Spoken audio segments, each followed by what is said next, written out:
প্রশ্ন কাগজে আসছে? আচ্ছা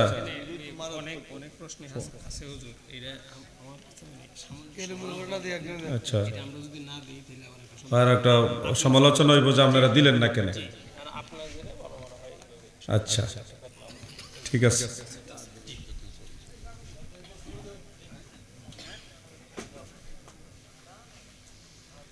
একটা প্রশ্ন, এটা শিক্ষণীয় বটে।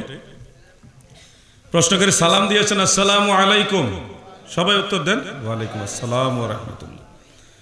হাদিসের সংক্ষিপ্ত রূপ, নবী করিম সাল্লাল্লাহু আলাইহি সাল্লাম বলেছেন দুনিয়ার সবচেয়ে উৎকৃষ্ট স্থান মসজিদ আর নিকৃষ্ট স্থান হলো বাজার। সঠিক হাদিস। ইদানিং দেখা যায় যে অত্র এলাকার বিভিন্ন মসজিদে দানকৃত বিভিন্ন দ্রব্যাদি বাজারের ন্যায় প্রকাশ্যে ডাকে নিলামে বিক্রি করা হয়, ইহা জায়েজ কিনা? মোহাম্মদ ফয়সাল প্রশ্নকারী। শুনুন, ফতোয়া আলমগীরের মধ্যে এই ব্যাপারে মাসআলা আছে। যে কোনো ক্রয় বিক্রয় এই ধরনের বিষয় মসজিদে করা উচিত না।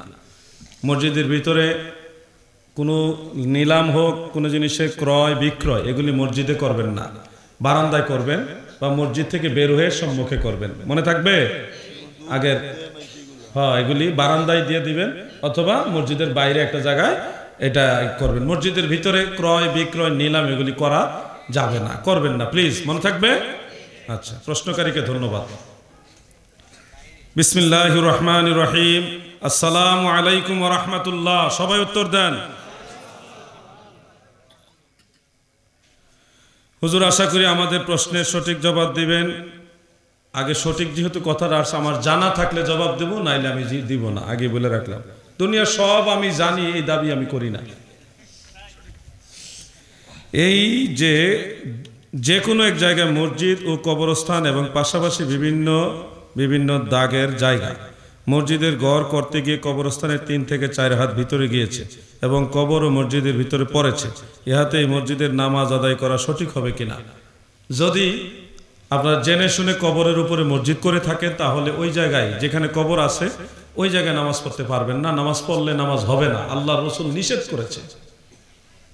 যদি ওই জায়গা থেকে কবর স্থানান্তর করেন, স্থানান্তর করা জায়েজ আছে, নিয়ম আছে, ওই নিয়ম মোতাবেক কবর ট্রান্সফার করে তারপরে জায়গার মধ্যে মসজিদ বানাইতে পারবেন সর্বসম্মতিক্রমে, তাহলে আপনি নামাজ পড়তে পারবেন। নাহা রাসূলুল্লাহ সাল্লাল্লাহু আলাইহি ওয়াসাল্লাম আইয়ু জাসসাসাল কবর ওয়া আইয়ু ক্বাদ আলাইহি ওয়া লা ইউবনা আলাইহি। হ্যাঁ, কবরের উপরে বসা, লা তুসাল্লু আলাল কবরি ওয়ালা ওয়া ইলাল কবরি, কবরের উপরে নামাজ পড়া এবং কবরের দিকে সরাসরি কবরকে সামনে রেখে নামাজ পড়া আল্লাহ রাসূলের নিষেধ। কবরের উপরে বসাও নিষেধ, কবরের উপরে নামাজ পড়াও নিষেধ, কবরের দিকে ডাইরেক্ট ফিরে নামাজ পড়াও নিষেধ, নবীজি নিষেধ করছেন। অতএব যে জায়গায় কবর আছে আপনারা নিশ্চিত জানেন এবং কবর স্থানান্তরিত করা হয়নি, তাহলে ওইখানে নামাজ হবে না, ওইখানে নামাজ হবে না। কি করণীয় এখন? আপনারা কবরগুলি স্থানান্তরিত করতে হবে, স্থানান্তরিত করতে হবে। আর কবরের মধ্যে যদি এরকম কবর হয় যে 100 বছর 150 বছর আগের পুরান কবর, তাহলে একরকম মাসালা। আর যদি এমন হয় যে 20 বছর বা 25 বছর আগের কবর, যেটা সবাই জানে এটা কবর, তাহলে আরেক রকম মাসালা। যদি নিত্য নতুন কবর হয়ে থাকে তাহলে অবশ্যই আপনাকে এই লাশটা এখান থেকে ট্রান্সফার করতে হবে, কারণ হাড় হাড্ডি তো আছে এখানে, তার জানা থাকলে হাড় হাড্ডি কিছু যদি এখানে থাকে তাহলে এটা অবশ্যই এখান থেকে তাকে তার জীবনের শেষ জায়গাটা, তার ধন সম্পদ জমি জমা ঘর বাড়ি সবই তো দিয়ে গেল, তার কবরের জায়গাটাও কি তাকে দিবেন না? এটা তো তার হক। তো সেই কবরের জায়গাটা যদি মসজিদ করে থাকেন এবং এরকম সম্ভাবনা থাকে যে সেই কবরে এখনো তার হাড়হাড্ডি আছে, তাহলে আপনাদের জন্য উচিত হলো এখানে কবরটা স্থানান্তর করা। স্থানান্তর করে আপনারা সর্বসম্মতিক্রমে এলাকা মিলে ওইখানে কবর মসজিদ করবেন। আর অনেক পুরাতন মসজিদ, সেক্ষেত্রে আর মসজিদের স্থানান্তর করা লাগবে না কবর। বুঝতে পারছেন? এটা আমাকে ধোঁকা দিতে গিয়ে হয়তো বানাই ফেলবেন যে অনেক আগের মসজিদ, এই অনেক আগের কবর, কিন্তু আল্লাহকে ধোঁকা দিতে পারবেন না। আল্লাহকে ভয় করে যেটা লিগেল ওইটাই করবেন। আমি দুইটাই মাসালা আপনাদের বলে গেছি। ওই তো কবরটা ট্রান্সফার করে নেবেন এখান থেকে, তাকে আলাদা একটা কবরের জায়গা দেন, আর কবরস্থানের ভিতরে আরেকটা জায়গায় তাকে দাফন করেন। একটা হাড় হোক, শুধু মাথার খুলি হোক, তাকে আরেকটা কবরের মধ্যে দাফন করেন, যেন মানুষ গিয়ে তার জিয়ারত করতে পারে। আওলাদরা, সন্তানাদি, নাতি নাতনি, তারা যেন বলতে পারে এটা আমার দাদার কবর, আমার বাবার কবর। এটুকু সুযোগ তাকে দেন। যদি নতুন কবর হয়ে থাকে তার প্রতি একটু ইনসাফ করেন। আপনার মসজিদ করা নিষেধ না, আপনি নাম অবশ্যই মসজিদ করবেন, নামাজ পড়বেন, কিন্তু মৃত ব্যক্তি সে তো আপনার কাছে কিছু চায় না। তাকে একটা কবর দেন যেন মানুষ তাকে সালাম দেয়, যে তার আওলাদরা যেন বলতে পারে এখানে আমার বাবা, আমার দাদা, আমার অমুক বংশের লোক শুয়ে আছে। এটুকু ইনসাফ করেন। দাদু, মাসালার পেস অনেক, কিন্তু আপনি যদি উদার হয়ে কাজ করেন তাহলে সহজে সমাধান হয়ে যাবে। প্রশ্নকারী সালাম দিয়েছেন, আসসালামু আলাইকুম, সবাই উত্তর দেন। কতটুকু যোগ্যতা অর্জন করলে একজন মুসলমান জিহাদি হতে পারে? আপনি তো নিজেও জিহাদি লিখেন। শুনেন, জিহাদি কাকে বলে এটা আগে আপনাদের বুঝতে হবে। প্রশ্নটা যদিও মনে হচ্ছে হাস্যকর, কিন্তু এর মধ্যে কিছু শিক্ষণীয় আছে। জিহাদুন এই শব্দটা কিতালুনের ওজনে আর কি, কিতালুনের ওজনে জিহাদুন।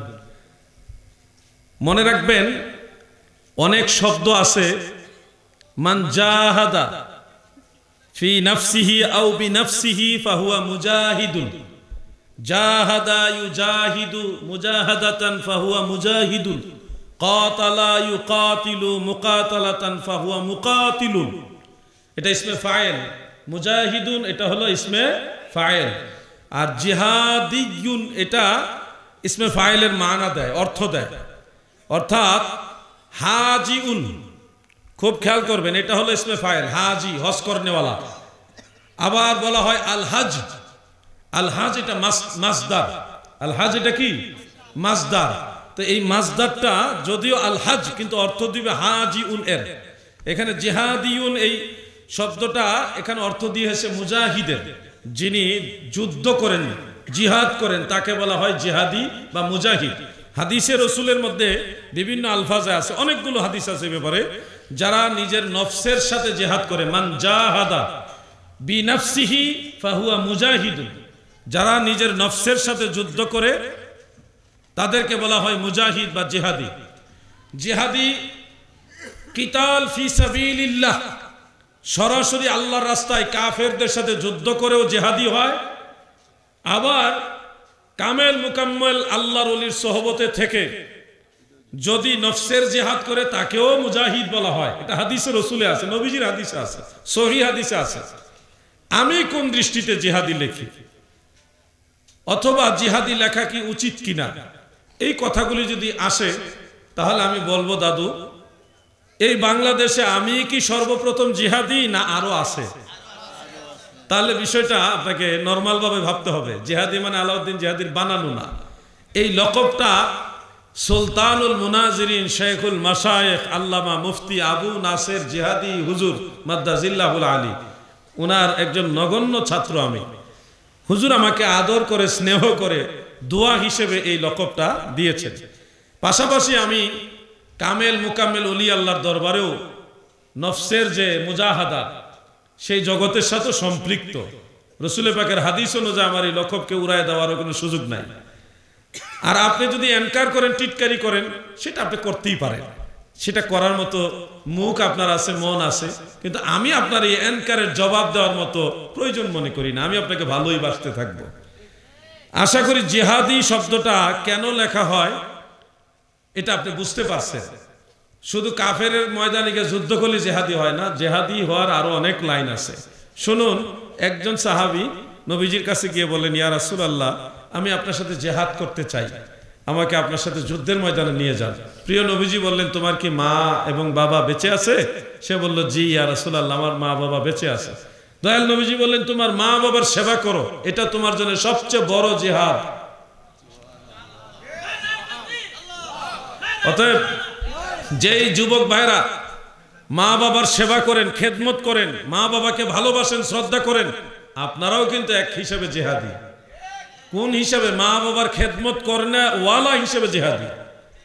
প্রিয় নবীজি কাফেরের সাথে যুদ্ধ করার জিহাদের চেয়ে মা বাবার খেদমতের যে জিহাদ, এটাকে বড় জিহাদ বলেছে।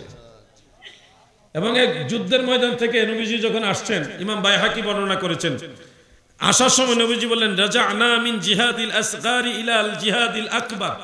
ইলা জিহাদিল আকবার, যে আমরা ছোট জিহাদ থেকে বড় জিহাদের দিকে প্রত্যাবর্তন করছি। কাফেরের সাথে সরাসরি অস্ত্র নিয়ে যুদ্ধ করাটাকে নবীজি জিহাদে আসগার বললেন, ছোট জিহাদ বললেন। আর ওই জিহাদ থেকে ফিরে এসে ইসলামের পথে থাকা, ইসলামের আইন কানুন মেনে সঠিক পথে চলা, এটাকে নবীজি জিহাদে আসগর বললেন। নফসের জিহাদকে জিহাদে আকবর বললেন, বড় জিহাদ বললেন। তাহলে দাদু কত ভাবে যে জিহাদি হয় এটা আপনারা জানেন না, জানার আল্লাহ তৌফিক দান করুক, বলেন আমিন। প্রশ্নটা যদিও একটু হাস্যকরের মতো, তারপরও আমি গুরুত্ব দিয়ে উত্তর দিলাম, আপনাকে মূল্যায়ন করলাম। কেউ যদি সুন্নি দাবি করে তার ছেলে মেয়ে ওয়াহাবি মাদ্রাসায় পড়ায়, সে কি প্রকৃত সুন্নি? সুন্নি এবং ওয়াহাবি হবে তার আকীদার উপরে নির্ভর করে। তবে সুন্নি দাবি করে যদি বাতিলদের মাদ্রাসায় পড়ায়, এটা ওই লোকের জন্য সবচেয়ে বড় ভুল সিদ্ধান্ত। কারণ সে সারা জীবন সুন্নি হয়ে থাকবে, নবীকে ভালোবেসেই সে মারা যাবে, কিন্তু মৃত্যুর পরে তার সন্তানরা তার জন্য দোয়া পর্যন্ত করবে না। কারণ সন্তানদেরকে সুন্নি বানায় নাই, এমন দল বানায় গেছে যেই দলে জানাজার পরে দোয়া করা জায়েজই মনে করে না, দাফনের উপরে মন চাইলে দোয়া করে, নাইলে করেই না। 40 জিয়াফতকে তারা বেদাত নাজায়েজ মনে করে।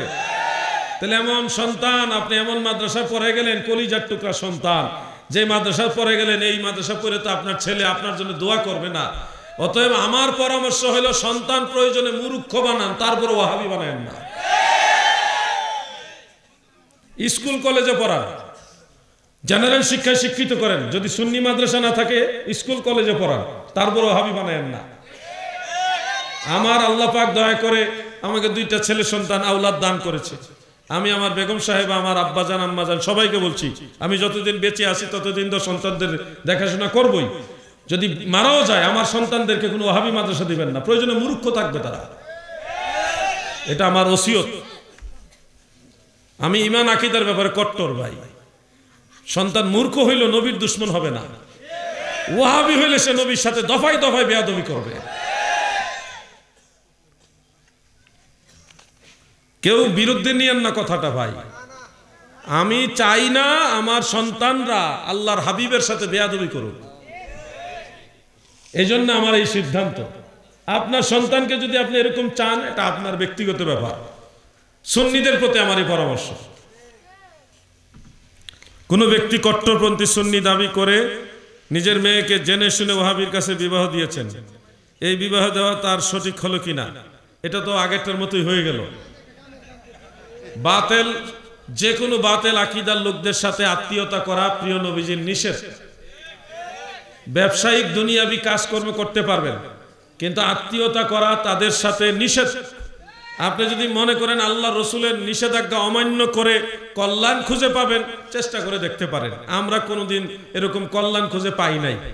অনেক যুবকরা বিয়ে করে ওয়াহাবি মেয়েকে, বিয়ে করার আগে কইছে আমি বিয়ে করে আর সুন্নি বানায় ফেলবো, পরে দেখা গেছে হেতেই আদা ওয়াহাবি হয়ে গেছে।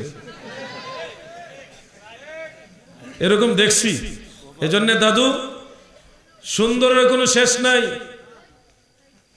তুমি যদি দেখো এই মেয়ে সুন্নি না, নবী প্রেমিক না, ইবনে আব্দুল ওয়াহাব নজদিকে মুজাদ্দেদ মনে করে, তার কাছ থেকে 1000 হাত দূরে যাও, নাইলে তোমাকেও সে জাহান্নামে নিয়ে যাবে। শুধু একা তোমাকে নিবে না, ঘরের বউ যদি ওয়াহাবি হয়, তোমার সন্তানরা অটোমেটিক ওয়াহাবি হবে। তুমি কতদূর থাকবা ঘরের ভিতরে? সারাদিন তো তুমি ঘরের বাইরেই থাকবা, রাতের বেলা সারাদিন পরিশ্রম করে ঘরে বা নাক ডেকে ঘুমাইবা, আর সারাদিন তোমার ছেলে মেয়ের কান ফরা দিয়া তোমার ম্যাডামে তোমার সন্তানদেরকে ওয়াহাবি বানায় ফেলবে, তুমি কন্ট্রোল করতে পারবে না। এই জন্য আমার পরামর্শ, আপনারা ওয়াহাবিদের সাথে আত্মীয়তার সম্পর্ক করবেন না। ব্যবসা বাণিজ্য করতে চাইলে করতে পারেন, শর্ত সাপেক্ষে ব্যবসার যে শর্ত এগুলি নিয়ে করতে পারেন, লেনদেন এগুলি চলার, সামাজিক কর্মকাণ্ড এগুলি করেন, কিন্তু তাদের সাথে আত্মীয়তার সম্পর্ক করবেন না। যদি সম্ভব হয় দুনিয়াবি লেনদেন থেকে দূরে থাকেন, সম্ভব হলে দুনিয়াবি লেনদেন থেকে তাদের কাছ থেকে দূরে থাকেন, নাইলে মিয়া ভাই আপনাদের অনেক বড় ধরনের সমস্যা হবে। আপনাদেরকে কনফিউশনে ফেলে দিবে, এমন একটা কথা বলবে। ধরেন আপনি সারা জীবন সুন্নি, হঠাৎ করে একটা আয়াত করে দিল আপনারে, যে আয়াত অনুবাদ শুই না আপনার টেনশন লেগে যাব, আপনার ইমানের মধ্যে ভেজাল লেগে যাবে। এই ভেজাল লাগাবার সুযোগটাই দিবেন না। আপনি যতটুক সম্ভব সুন্নি আলেমদের সাথে উঠা বসা করেন, আপনার মনে প্রশ্ন হলে সুন্নি আলেমদের জিজ্ঞাসা করবেন, জানবেন, শিখবেন, শিখার কোনো শেষ নাই। কিন্তু আপনি ওয়াহাবিদের সাথে চললে সে আপনাকে একটা খটকা লাগাই দিবে। আমরা সুন্নিরা যত না চেষ্টা করি সুন্নিয়ত প্রতিষ্ঠার জন্য, এর চেয়ে অনেক গুণে বেশি ওয়াহাবিরা ওয়াহাবিয়ত প্রতিষ্ঠা করার জন্য চেষ্টা করে। তারা ওয়াহাবি আকীদা প্রচারের জন্য দেশে দেশে ঘুরে প্রচার করে, ঘরবাড়ি ছেড়ে নিজের টাকা পয়সা খরচ করে ইয়ে করে। আর আপনারা মাহফিলে, সুন্নি মাহফিলের জন্য চাইলে যে 1000 দিতে পারবে 50টা দিয়েই আমি দিছি। আপনারা সুন্নিরা কিন্তু সুন্নিয়ত প্রতিষ্ঠার জন্য টাকা পয়সা খরচ করতে চান না। গতকাল লং মার্চের ঘোষণা দিছি না? জামালপুর, শেরপুর, ময়মনসিংহ, নেত্রকোনা, টাঙ্গাইল, এই পুরো অঞ্চলের মানুষ বিভিন্ন স্পটে স্পটে সবাই বের হয়ে গেছে। আমাকে ফোন দিতেছে, আপনারা তাড়াতাড়ি আসেন, আমরা ওখানে রেডি, আমরা ওখানে রেডি। অনেক জায়গায় পুলিশের, সেনাবাহিনী আমাদের গাড়িগুলো আটকাই দিছে। ওই লাঠি মেন্দা পাইছে তো গাড়িতে, যাইতে দিবে না। ওই যে কইছি লাঠি লিয়ে আইবেন, লাইভের মধ্যে কইছি যার একটা পতাকা, একটা লাঠি লিয়ে আইবেন, খালি হাতে আসবেন না। সারা পুলিশ প্রশাসন, সিআইডি, ডিবি, ডিএসবি, এনএসআই, হ্যাঁ, ডিজিএফআই সব আতঙ্ক বেড়ে গেছে। আর সব জায়গাতে লাঠি লিয়ে আইতেও আছে। সারা ওই অঞ্চলটাই মানে মানুষ, মহিলারা পর্যন্ত রেডি যে আমরা নামবো। পরে সেনাবাহিনী কয়, আপনারা আল্লাহর ওয়াস্তে এটা বন্ধ করে দেন, আমরা দরবার আপনারা বুঝাই দিতেছি, বাকি সব আপনার কি লাগবো সব দিতেছি। আমার কথা হইলো, আমার দরবার ফিরে পাওয়া দরকার, বিচার পাওয়া দরকার। সব যেহেতু তারা দিতে চায়, তখন আমি বললাম ঠিক আছে, আমরা ভেজালও নাই, আমরা সব বুঝাই দেন। পরে বুঝাই দেওয়ার পরে আমরা আলহামদুলিল্লাহ এই লং মার্চ স্থগিত করছি। যদি কোনো মতে শুধু লং মার্চ 2-1 কিলো সামনে যাইতাম, লাখ লাখ লোকের বহর, মানে আমার মনে হচ্ছিল যে কমপক্ষে 3 থেকে 5 লক্ষ লোকের বহর হয়ে যেত। আর এই বহর যদি সামনে শেরপুরে ঢুকতো, আরো বহু বড় ধরনের ঘটনা ঘটে যেত। সুন্নিরা মাথা তো মনে করেন এই দৃশ্যগুলি দেখে মাথা নষ্ট হয়ে গেছে যে আমাদের এত বড় ক্ষতি করলো। যে দরবারটা তারা ভাঙছে, ওই দরবারে কোনো মাজারও নাই, কথা বুঝছেন, কোনো দান বাক্সও নাই, মসজিদের ভিতরেও দান বাক্স নাই, পীর সাহেবেরও দান বাক্স নাই, মসজিদেরও দান বাক্স নাই। কথা বুঝতে পারছেন নি? ওখানে আছে কি হান্ডি পাতিল, ওই মাটির পাতিলা মানুষের খাওয়াইবার লেগে, বড় বড় ড্যাগ আছে, এটিতে রান দেয় মানুষের খাওয়ায়। তো এই পীর সাহেব ভুল করছে না, মানুষের খাওয়াইও ভুল করছে। যারারে খাওয়াইছে হেরাই হান্ডি পাতিল চুরি করে নিছে। এই জন্য মাদ্রাসা করতে হবে, কি বলেন? মাদ্রাসা করতে হবে। আমরা চাই ডক্টর ইউনূস সাহেব যত দ্রুত সম্ভব নির্বাচন যোগ, একটা নির্বাচিত সরকার বাংলাদেশে আসুক, তাহলে দেশ আশা করি অনেকটা কন্ট্রোল হয়ে যাবে। আমাদের নির্বাচিত প্রতিনিধি থাকলে আমরা সুখের কথা, দুঃখের কথা ওনার সাথে শেয়ার করব। উনি সংসদে গিয়ে আমাদের যা কিছু প্রয়োজন আল্লাহর উপরে ভরসা করে এগুলি মেটানোর চেষ্টা করবেন। আমাদের একটা কথা বলার জায়গা হবে। এখন আমাদের নাই একটা চেয়ারম্যান, নাই একটা এমপি, নাই একটা ভালো জায়গা যে গিয়ে কোনো থানাত গেলে মামলা নিতে চায় না।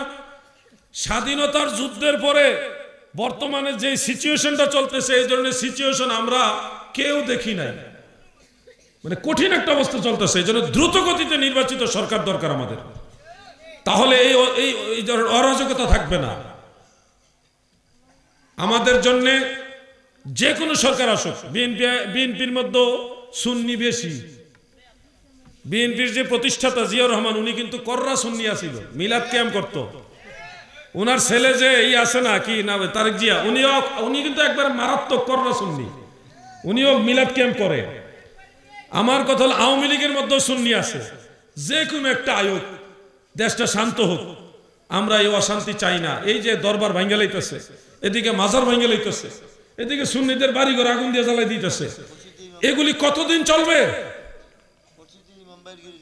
মসজিদের ইমাম কত হাজার হাজার ইমাম বাইর করে দিয়েছে, সুন্নি ইমাম। এগুলি আমরা কতদিন সহ্য করব? সুন্নি হওয়ার কারণে বের করে দিতেছে, এটা কতদিন চলবে? আপনাদেরকে বলছি, আমরা আরো কিছুদিন দেখবো। যদি নির্বাচিত সরকার আমাদের কাছে আসে, আলহামদুলিল্লাহ, দেশ ভালো থাকুক, এটা আমরা চাই। কিন্তু আমাদের সুন্নিদের উপরে যদি অব্যাহতভাবে এই টর্চারিং, এই অত্যাচার চলতে থাকে, সুন্নিরা তখন আত্মরক্ষার জন্য হাতে লাঠি নিতে বাধ্য হবে। আমরা আইনকে শ্রদ্ধা করি বিদায়, এটা আমাদের দুর্বলতা মনে করবেন না। আমরা আইনকে ভালোবাসি, দেশ আমাদের, দেশকে ভালোবাসি, আমাদের জন্য কোনো দল প্রতিদ্বন্দ্বী না। আমরা সুন্নিয়ত নিয়ে মদিনাওয়ালাকে ভালোবেসে তরিকত তাসাউফের সাথে জড়িত থেকে মরতে চাই, ওলি আল্লাহর সাথে মরতে চাই। আমাদেরকে শান্তিতে থাকতে দেন। যদি সুজা বাঙালি সেতে তাইলে কিন্তু ঠেকাইতে পারতেন না। সুজা মানুষ সেতলে কিন্তু তারা ঠেকানো যায় না। আমরা সহজ সরল মানুষ, আমরা শান্তি চাই। আমাদের উপর অ্যাটাক কেন? এই বিষয়গুলি আপনারা আছেন, আপনাদের কাছে বললাম। এখানে যারা রাজনৈতিক দলের সাথে জড়িত আপনাদের কাছে বললাম, কারণ আমরা তো কারো মাথায় বাড়ি দিতে জানি না, আমরা ওই শিক্ষা পাই নাই। জন্মের পরে সুন্নি হওয়ার পর থেকেই মানুষের প্লেট দিয়ে খাওয়াইয়া শিখছি। যারা মানুষের খাওয়ায় তারা মানুষের মাথায় বাড়ি দিতে পারে না। আমরা সকলের সহযোগিতা কামনা করছি। মনের কষ্ট কি করব ভাই বলেন? মনের কষ্ট, সারাটা দেশে সুন্নিদের উপর অত্যাচার। কতক্ষণকে এই দরবার ভাঙ্গা লেব, কতক্ষণকে এই দরবার ভাঙ্গা লেব, কি একটা অবস্থা! এরকম কতদিন চলবে?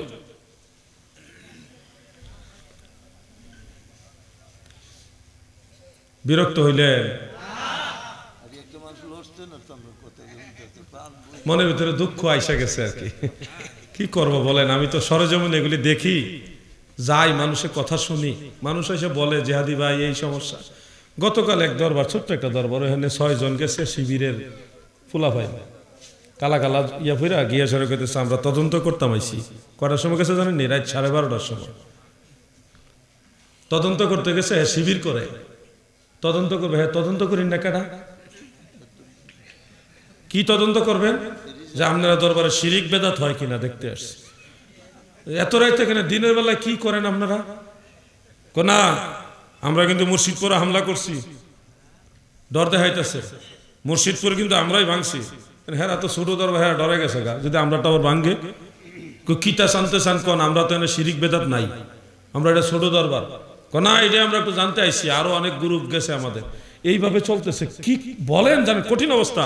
এই লোক যাওয়ার পরে আমার ফোন দিছে, জিহাদি ভাই এই অবস্থা কি করব? আমি যা পরামর্শ দেওয়ার তাদেরকে দিছি। আমরা কি বাংলাদেশে বেঁচে থাকতে পারবো না? এই অধিকার কি আমাদের নেই? শেরপুরে ডিসি সাহেব আমাদের ডাকলেন। তারা বলছে মুর্শিদপুর দরবারে শিরিক বেদাত আছে, ভণ্ডামি আছে। তো মুর্শিদপুর দরবার থেকে আমাকে বলছে, আমি এক ঝাঁক আলেম নিয়ে গেছি ডিসি সাহেবের অফিসে। এরা 11 জন নামের তালিকা দিছে লিখিত, কিন্তু ডিসি সাহেব ডাকতেছে আসেন, মুর্শিদপুরে আলেমরা আয়া পড়ছে, আপনারা আসেন। এরা আইলোই না। 2.5 ঘন্টা ডিসি সাহেবের অফিসে বসা। আমরা যদি শিরিক বেদাত থাকে কোরআন হাদিস দিয়ে বলো, প্রমাণ করো।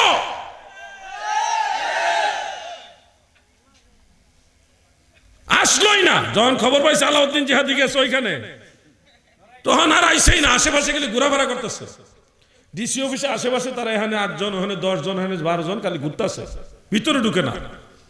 এই হলো তাদের চরিত্র। আপনাদের ঐক্যবদ্ধ থাকতে হবে। আমরা শান্তিপ্রিয় প্রিয় সুন্নি জনতা, আমরা কারো উপরে কোনোদিন চড়াও হয় না।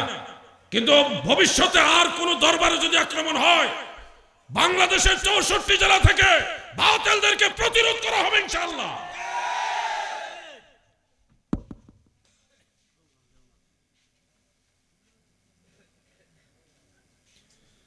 ইমাম সাহেব নামাজের নিয়ত বেঁধে সূরা ফাতিহা হইতে কেরাত পড়া শেষ পর্যন্ত ডান হাত দ্বারা দাড়ি বা থুতি খাই যাইতে থাকেন এবং এতে করে তার হাত বারবার উঠা নামা হলো। এমত অবস্থায় তার নামাজের অবস্থা কি হবে? এই ইমাম সাহেবের জন্য প্রথম পরামর্শ হলো দাড়ির মধ্যে শ্যাম্পু দিয়ে ভালো মতো এটা খাই যাইল। তো তার দাড়ির ভিতরে খুশকি হয়েছে। ইমাম সাহেবের জন্য পরামর্শ হলো শ্যাম্পু লাগাই এসে এসে খাই যাইব, তার খুশকিগুলি দূর করব। এখন ইমাম সাহেবের যদি এটা অভ্যাসজনিত হয় তাহলে অবশ্যই এটা পরিত্যাগ করতে হবে। আর আপনি পিছন থেকে, ইমাম সাহেবের মুখ হইল পশ্চিম দিকে, আপনি পিছন থেকে কেন ইমাম সাহেবের দিকে চায়াতে হয়? এটা মুসিবত না? ইমাম সাহেবের থুতা খাই যাইতেছে, এটাই সমস্যা। আর উনি যে পিছনে কাতার থেকে ইমাম সাহেবের দিকে চায় রয়েছে, এটা তার সমস্যা না। ইমাম সাহেব আসর নামাজ পড়া বাড়িতে যাইতেছে, যাওয়ার পথে চার দোকানে টিভি লাগিয়ে রাখছে না, তো ময় মুরব্বী সহ ফেলা ভাইন সব বই রয়েছে, টিভি দেখতেছে। ইমাম সাহেব যাওয়ার সময় টিভিটার দিকে চাইছে, একজনে কে ইমাম সাহেব যখন টিভিটার দিকে চাইছে, চাইলো রে চাইছে না, কহ চাইছে তো খাইছে গেছে, এই ইমাম তো মারাত্মক টিভি দেখছে, হেরা যেতক্ষণ বয়ে বয়ে দেখছে, অসুবিধা না। এরকম ঘটনা হয়। কিন্তু আমি যেটা বললাম যে শুনুন, ইমাম সাহেব হয়তো দাড়ি চুলকাইছে, এই জায়গাটায় খুশকি হয়ে গেছে, তো উনারে আপনারা পারলে 10টা শ্যাম্পু কিনে দেন, যে হুজুর এটা আপনারা হাদিয়া দিলাম, 10টা শ্যাম্পু দিয়া কইবেন দাড়িটি খাই যাইবেন, তাহলে দেখবেন পরের দিন আর খাই যেত না। দোষ ধরেন না, সহযোগিতা করেন। আমাদের অনেক ইমাম কয় টাকা বেতন দেন? গ্রাম অঞ্চলে 6,000 টাকা 7,000 টাকা বেতন, আরো কম। আচ্ছা 6,000-ই ধরলাম, আপনাদের এলাকায় এক বস্তা চাউলের দাম কত? 3,000 3200 টাকা বস্তা। একবার মোটা চাল কিনলো তো 3,000 টাকা নাকি? তো এই লোকে 3,000 টাকা 6,000 টাকা বেতন, চাল কিনবো না, ডাল কিনবো না, তরকারি কিনবো না, মাছ কিনবো না, ওষুধপত্র কিনবো। আবার আপনি এবার দাড়ি চুলকানি ধরতে গেছে, এই বেড়াতে 6,000 টাকাও হয়তো না, তো করবোটা কি? বড় মুসিবতে আছে। বেশি দোষ ধরেন না, শ্যাম্পু কিনে দেন, তাহলে সমস্যার সমাধান হয়ে যাবে। এটা দুষ্ট বলা হয়। আমি কারি রাব্বি মাহমুদ 11 শরীফ উপলক্ষে 5টি অথবা 11টি বাতি জ্বালানোর হুকুম, বাতি জ্বালানোর পরে বাতির খাটে চুমু খাওয়ার বিধান জানতে চাইছে আর কি। আমি গৌসে পাকের দরবার বাগদাদ শরীফে গিয়ে দেখেছি, ওখানে গিয়ারবি শরীফের যে বিশেষ আমলগুলি হয় জেনেছি, কিন্তু কোনো 11 মোমবাতি 5 মোমবাতি ওখানে আমি দেখি নাই। বড় হিসাবের দরবার আমি দেখে আসছি। আবার যাবো ঈদের পরের দিন, রোজার ঈদের পরের দিন আবার যাবো। ছোট্ট একটা কাফেলা হয়েছে, একসাথে যাব। যাইবেন? 8 তার বিন্নি আস্তে আস্তে আপনার অনেক আডন্য জায়গা, কারবালার ময়দানে হোটেলের থেকে অনেক আটার জায়গা, তো মুরব্বী 8 তার নাম নেই না, অনেক জায়গা হাঁটা লাগে। মনে করেন ওখানে কোনো রিক্সা ভ্যান অটো কিচ্ছু নাই, হাঁটা ছাড়া কোনো গতি নাই, হোটেলতে বাইরে হাঁটা। কারবালার ময়দান, ইমাম হুসাইন রাদিয়াল্লাহু আনহু মাজার, হযরত আব্বাস আলমদার মাজার, ফুরাত নদী, এই পুরা সব হাঁটা লাগবে। যদি হাঁটতে পারেন, সাহসে কুল আয়ামের, শরীর স্বাস্থ্য ভালো থাকে, তাহলে যোগাযোগ করেন। আর নাইলে যদি আমরা গিয়ে আবার পূজা বানাই দেন আমার, তাহলে আমি বিরুদ্ধে বেড়ে যাবো।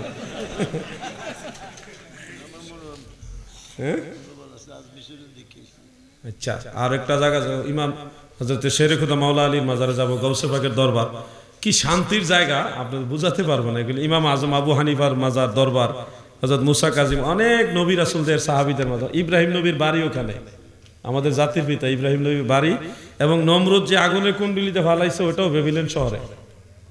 আমি একবার গিয়ে আবার যাইতেছি, কেন জানেন? আমি অনেক জায়গা দেখতে পারছি না, সুযোগ পাই নাই, টাইম হয় না আমার, এই জন্য আবার যাইতেছি। কত শান্তির জায়গা, বলার যা মতো না। মক্কা মদিনার পরে আমি এত শান্তি আর অন্য কোথাও পাই নাই। এত মানে মানে মুমিনদের জন্য একটা খোরাকের জায়গা, এটা এক ইয়েতে যাব। তো যেটা বলছিলাম, 5 মোমবাতি আমি মাওলা আলীর দরবারও দেখি নাই, এমনকি ইমাম হুসাইন রাদিয়াল্লাহু আনহুর দরবারেও, আহলে বাইত রাসূলের দরবার দেখি নাই। সিরিয়ার রাজধানী দামেস্কে আহলে বাইতের অনেক মাজার আছে, নবী বংশের অনেক মাজার আছে, ওখানে কোথাও আমি 5 মোমবাতি 11 মোমবাতি দেখছি না। আমরা দেশের বাংলাদেশের কিছু কিতাবুল আন্দাজের হুজুর আছে, এরা এগুলি চালাই দিয়েছে। আপনারা গিয়ারবি শরীফ পালন করবেন, গিয়ারবি শরীফের যত আমল আছে এগুলি সুন্দর মতো পালন করবেন। সিন্নি করবেন, পাক পাঞ্জাতনের নামে সিন্নি করবেন, জিকির আজকার মিলাদ মাহফিল করবেন, যে কোনো নেক মজলিস পাক পাঞ্জাতনের নামে করবেন, পাক পাঞ্জাতনের নামে ফ্রি চিকিৎসা দিবেন, দান সৎকা করবেন, ভালো কাজ করেন, মোনাজাত মিলাদ মাহফিল করবেন। পাক পাঞ্জাতন সঠিক, পাক পাঞ্জাতন মানতে হবে। কিন্তু পাক পাঞ্জাতনের নামে 5 মোমবাতি, এটা 5 মোমবাতি যাদের নামে চালাইতেছেন, ওনারা কেউ বইলেও যায় নাই করার জন্য, এবং এখন ওনাদের দরবারে এগুলো হয় না, কোথাও হয় না। আমরা দেশে কিছু ভাইয়েরা আছে, এগুলি হলো কিতাবুল আন্দাজ দিয়া বানাইছে, এগুলি করবেন না। এমন কাজ করলেন যে কাজ করলে মা ফাতেমা নিজেই বেজার, খাতুনে জান্নাত এগুলি খুশি না, ইমাম হাসান ইমাম হুসাইন রাদিয়াল্লাহু আনহুমা ওনারও কষ্ট পায় এগুলি করলে। আপনারা কেন করবেন এগুলি? মোমবাতি বন্ধ, কিন্তু পাঞ্জাতন চলবে। মোমবাতি বন্ধ কিন্তু গিয়ারবো শরীফ চলবে, মোমবাতি দিবেন না। এই যে মৌলবী আপনারা মোমবাতি শিখেছে সূরা ফাতিহা ঠিক মতো পড়তারেন না, দেখেন বললে দেখেন একটু ছাত্রদেরকে বলবেন, মাদ্রাসা হাফিজি মাদ্রাসা ছাত্র নিয়ে চেক করাইবেন, সূরা ফাতিহা পড়বো, কিছু কইেন না, খালি পড়বো, শূন্যই পড়বেন, যাচাই করবেন। হে হইলো আন্তর্জাতিক মুফতি, আমি যে মুফতি আপনারা জানেননি। হ্যাঁ, আমি মুফতি কইতারেন না, আমি যে মুফতি আপনারা জানেননি, মুফতি। এই ধরনের লোকগুলি হলো এই মোমবাতির ব্যবসা চালু করছে। আল্লাহ যেন এদিক থেকে ফিরে আসার তৌফিক দেয়, বলে না আমিন। কেউ আমিন দিয়ে কইলেন না, আপনার কি মোমবাতি করুন নাকি? নামাজ পড়ার সময় যদি মনে মনে করা হয় আল্লাহ আমার সামনে আছেন, আমি আল্লাহর পায়ে সিজদা করতেছি, তাহলে নামাজে কোনো সমস্যা হবে? আপনি কথাটা ওইভাবে বলবেন, এইভাবে ধ্যান করবেন যে আল্লাহ, আপনি আল্লাহর কাছে আছেন, আপনি আল্লাহর সাথে কথা বলতেছেন। হ্যাঁ, এটা তো কই দিছি, ওয়াজে বুঝেই লইছে। প্রশ্ন প্রায় শেষ দিকে, টেনশনের কারণ নাই। আসসালামু আলাইকুম, সবাই উত্তর দেন। নবী সাল্লাল্লাহু আলাইহি ওয়াসাল্লামের নাম শুনে চুম্বন করা যাবে কিনা জানতে চাইছে। রাসূল করিম সাল্লাল্লাহু আলাইহি ওয়াসাল্লামের নাম মুবারক আজানে শুনে বৃদ্ধাঙ্গুলিতে চুম্বন করে চোখে মাসেহ করা যাবে, এটা মুস্তাহাব সওয়াবের কাজ। ফতোয়ায়ে শামির মধ্যে ইমাম ইবনে আবিদিন শামি রাহমাতুল্লাহ আলাইহি এটাকে মুস্তাহাব বলেছেন, আরো দুইটা কিতাবের রেফারেন্স দিয়ে বলেছেন। অতএব আপনি এটা করতে পারবেন, এটা সুন্নতে সাহাবা। আবু বকর সিদ্দিক রাদিয়াল্লাহু আনহু নবীজির নাম শুনে এভাবে চুমা খাইছেন। ওই হাদিসকে আমাদের কওমি আলেমরা কয় জাল হাদিস।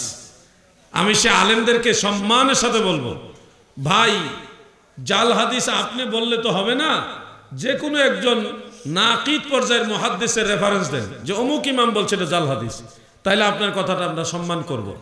কিন্তু আমি আপনাদেরকে বলছি, ইমাম মুল্লা আলী কারি, উনি নাকিদ পর্যায়ের মুহাদ্দিস, উনি বলেছেন এই হাদিস উল্লেখ করে যে কুলতু ওয়া ইজা সাবাতা রাফউহু আলা সিদ্দিকিন ফায়াকফি আল আমালু বিহি, যে আবু বকর সিদ্দিক থেকে মারফু ভাবে যেহেতু এটা সাব্যস্ত রয়েছে, নবীর নাম শুনে চুমা খাওয়া আমল করার জন্য এটাই যথেষ্ট।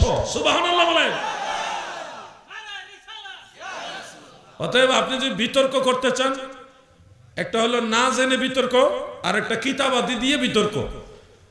আপনারা কিতাবাদি দিয়ে যদি আমাদের সাথে বসেন, আমরা সময় দিব, কিন্তু ঝগড়া করতে পারবো না। আপনি আমল করেন না, এতে গুনাহ হবে না। কিন্তু কেউ যদি নবীর নামের চুমা খায় এইভাবে সম্মান করে, এটা তার সওয়াবও হবে, তার অন্তরে নবীর মহব্বত বাড়বে। আপনি আমল না করলে আপনার গুনাহ হবে না। কেউ এটা ফরজ ওয়াজিব বলেও না, এটা মুস্তাহাব বলে, কি নাকি? এটা ফরজ বলি না আমরা, এটা নবীর মহব্বতে করি। আল্লাহ আমার ভাইদের বুঝার তৌফিক দেন, আমিন। এখানে আরো কয়েকটা প্রশ্ন আছে, আমি সব নিলাম না, একটাই নিলাম। বেশি জরুরি? আচ্ছা আচ্ছা। ফরজ নামাজ পড়লে দেখছো কি আগ্রহ, দেখছো নি? মাশাআল্লাহ, বলেন মারহাবা। ফরজ নামাজের পরে দোয়া করা যাবে কিনা? উত্তর হলো ফরজ নামাজের পরে দোয়া করা যাবে, কারণ স্বয়ং রাসূল আকরাম সাল্লাল্লাহু আলাইহি ওয়াসাল্লাম নিজেই ফরজ নামাজের পরে হাত তুলে দোয়া করেছে। এই মর্মে আমার জানা মতে 9টি হাদিস আছে। এর মধ্যে একটা হাদিস আমি আপনাদের পড়ে শোনাচ্ছি, যে হাদিসটা মুআজামুল কাবীর লিতাবারানির মধ্যে উল্লেখ। রাসূল পাকের সাহাবী হযরত আব্দুল্লাহ ইবনে জুবায়ের বলেন, তিনি দেখলেন একজন ব্যক্তি নামাজের ভিতরেই হাত তুলে দোয়া করতেছে, সালাম ফিরাইবার পূর্বে নামাজের ভিতরে। ফালাম্মা ফারাগা মিনহা, যখন তিনি নামাজ থেকে ফারেগ হলেন, তখন নবীজির এই সাহাবী তাকে মিন করে বললেন, ইন্না রাসূলুল্লাহি সাল্লাল্লাহু আলাইহি ওয়াসাল্লাম লাম ইয়াকুন ইয়ারফা ইয়াদাইহি হাত্তা ইয়াফরুগা মিন সালাতিহি।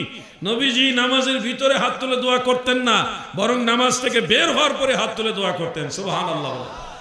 আরো হাদিস আছে, টোটাল 9টা হাদিস। তো অতএব নবীজি যেখানে নামাজের পরে ফরজ সালাতের পরে হাত তুলে দোয়া করেছে, সেখানে এটা জায়েজ না নাজায়েজ?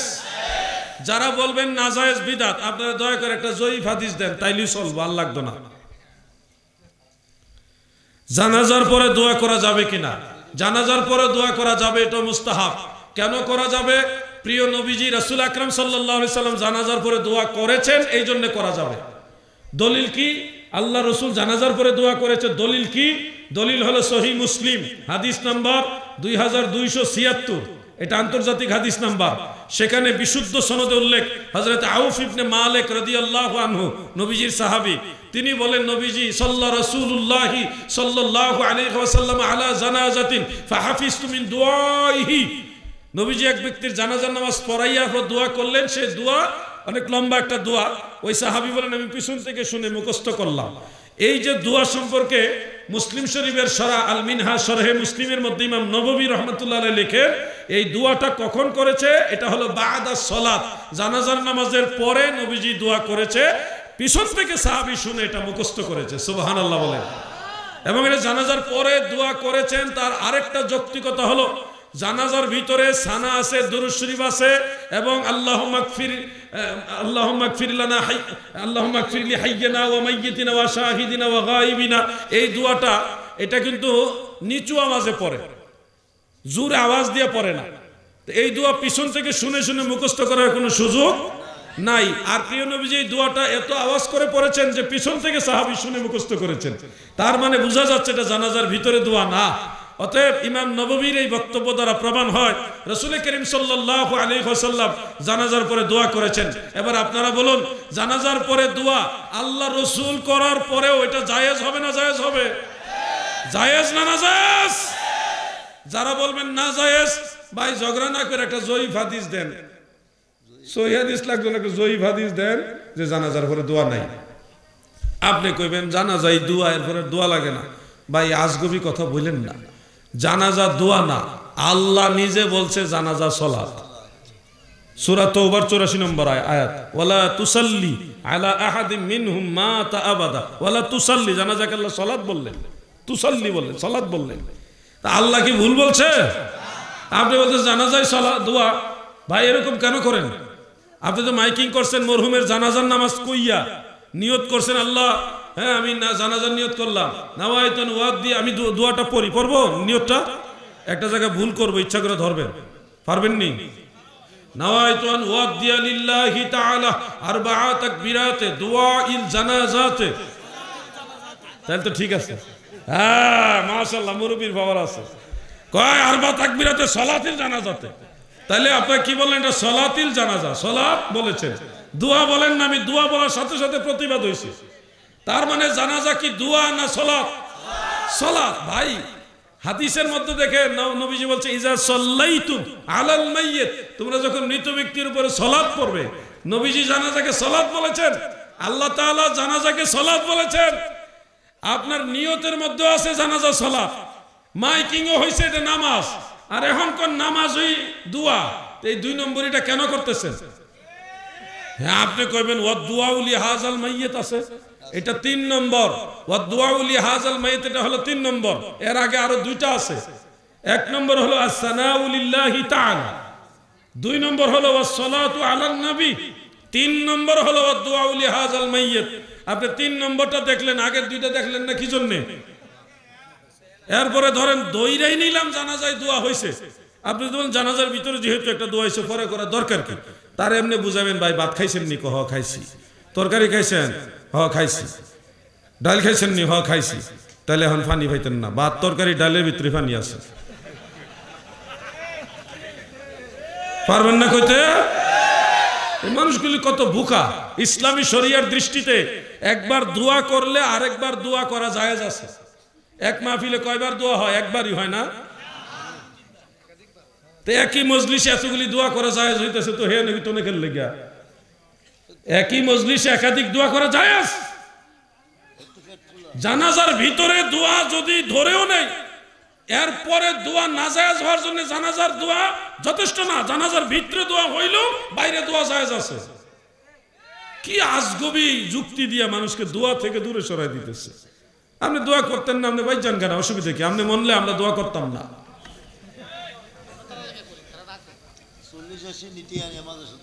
হ্যাঁ 40 সিন্নিটিয়ালে মাদ্রাসাত লাগাইলা, মানুষের খাওয়াইতে দেয় না, মুরব্বী কইতেছে এটা।